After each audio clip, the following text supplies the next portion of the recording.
J'ai 57 ans, nous habitons avec mon épouse depuis une trentaine d'années à Rambouillet, nous avons 3 enfants. Et je suis en activité professionnelle sur Paris comme graphiste dans une agence de communication.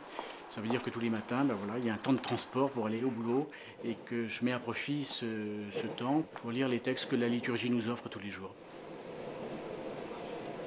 Et puis le soir, quand il faut rentrer à la maison, j'ai l'habitude de me tenir informé de ce qui se passe dans le monde et dans l'Église en lisant la Croix, qui me permet de ne pas être totalement déconnecté, car arrivé à la maison, pas de télévision. J'ai choisi de passer mes soirées dans l'atelier, dans une activité de création picturale imprégnée par ma foi. Ça nécessite un temps de recentrement, c'est-à-dire pouvoir se rappeler ce qui a été important dans la journée. Les textes que j'ai lus le matin, qui ont maturé, une rencontre, tout ça sert à enrichir le terreau sur lequel je vais pouvoir essayer de construire quelque chose. Je travaille sur papier, au sol, totalement immergé dans l'œuvre. Ça demande un investissement fort et je suis totalement immergé sur mon œuvre, à genoux ou à quatre pattes sur l'œuvre. On y trouve parfois les traces de mon pantalon d'empreintes sur l'œuvre. Il faut accéder à un lâcher-prise, c'est-à-dire à un abandon en quelque sorte. On va arriver à un moment où il faut remonter les manches, il faut gâcher de la matière, comme tous les peintres vous le diront, et donc là, il y a sûrement certaines choses qui m'échappent, mais c'est un travail qui est très investi et qui peut être assez gestuel. Elle est d'autant plus importante et habitée qu'elle est toute imprégnée du laps de temps de recentrement, de prière, si je peux l'appeler comme ça, que j'ai eu en amont.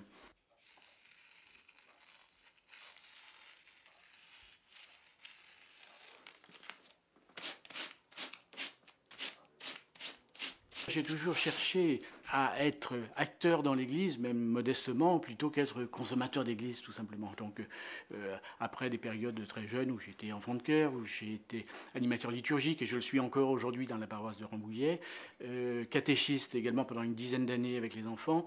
Dans les années 1990, il y a une espèce de croisement de route, de croisée de chemin, et une espèce de révélation, quelque chose que je ne sais pas trop expliquer, mais où je me dis, ben voilà, tu as reçu des talents, tu es de formation artistique et tu en as fait ton métier, c'est ce qui te permet de gagner ta croûte et de faire vivre ta famille.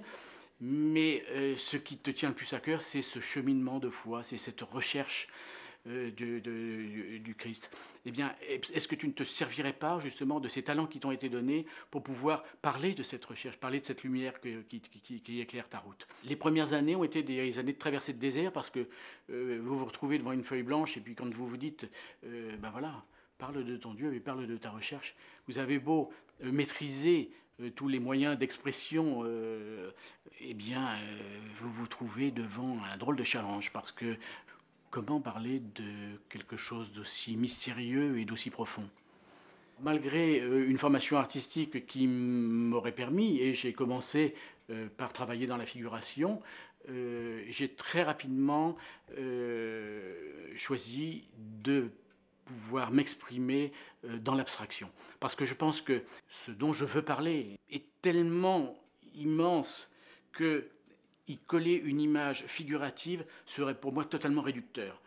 Et ce que je souhaite en priorité, c'est laisser un espace d'élévation de l'âme à chaque spectateur, le laisser libre de pouvoir cheminer, de pouvoir rentrer dans l'œuvre avec ses yeux et avec son cœur propre. Chacun va faire un cheminement qui est différent, ça ne me dérange pas du tout. J'ai mis longtemps à pouvoir assumer ce travail et à pouvoir le montrer. Mais clairement, cette œuvre a une vocation de témoignage. C'est non seulement important de réussir à produire cette œuvre, c'est tout aussi important de pouvoir, dans le cadre de rencontres ou d'expositions, de pouvoir en parler, de pouvoir échanger, de pouvoir donner des pistes de lecture et de pouvoir faire naître éventuellement cette étincelle qui va ouvrir les cœurs. Donc je suis dans ce très bel endroit du Palais du Roi de Rome, qui est un monument historique du XVIIIe, qui dépend donc de la mairie et des services culturels.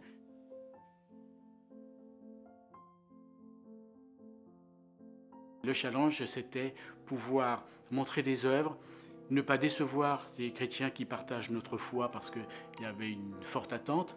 D'un autre côté, ne pas heurter la sensibilité de certains laïcs qui sont très réfractaires aux choses d'église, et essayer de faire naître justement cette petite étincelle, cette aspiration, cette élévation de l'âme auprès d'un public qui serait rechercheur de sens, sans avoir de pistes et sans savoir mettre de mots sur cette recherche de sens.